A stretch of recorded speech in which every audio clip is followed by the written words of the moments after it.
Hey kids, gather around for an amazing story. Have you ever wondered what it would be like to be as small as a snail? Imagine crawling through the grass, seeing the world from a whole new perspective.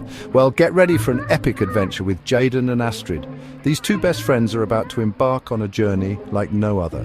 Jayden is a 7-year-old boy with caramel skin and black hair. He loves exploring and has a heart full of curiosity. And his best friend Astrid is a 7-year-old girl with olive skin and black hair. She's brave, smart, and always ready for an adventure. These two love snails more than anything.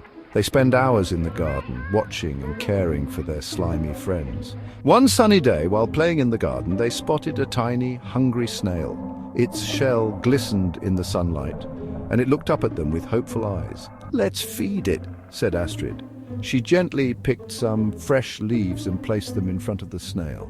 They gave the little snail some leaves, and as it munched away, a magical light swirled around them. The air shimmered with sparkles. Whoosh! Suddenly, Jayden and Astrid shrank. They were now as small as the snail they had just fed. They found themselves in a magical snail village. "Wow!" exclaimed Jayden. "We're in Snail Land."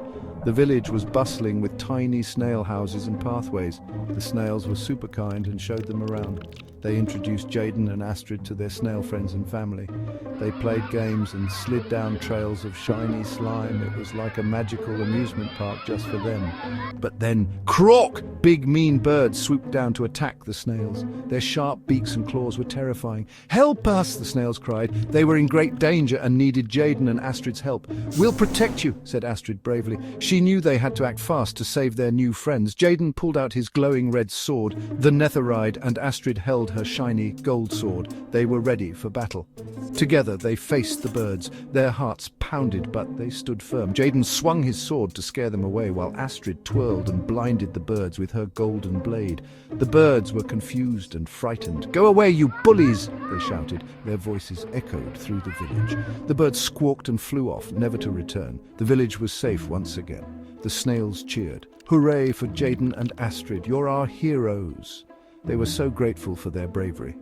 The snails had a big party to thank them, but soon the magical light swirled again. It was time for Jayden and Astrid to go home. "We're going back home," said Jayden. "Goodbye, snails," Astrid called. They waved to their new friends as the light enveloped them. Back in their garden, Jayden and Astrid smiled. They were back to their normal size, but their hearts were full of memories. "That was the best day ever," said Astrid. She couldn't stop thinking about their adventure. "And we'll always look after snails," Jayden added. They knew they had a special bond with their slimy friends. From then on, they cared for every snail they found, just like heroes should. They became the protectors of the garden. Remember, kids, you too can be heroes by being kind and helpful, just like Jayden and Astrid. Thanks for watching. Always be ready to lend a hand. Tap that like button if you enjoyed our adventure with the snail heroes. See you next time, and don't forget to share your own adventures with us.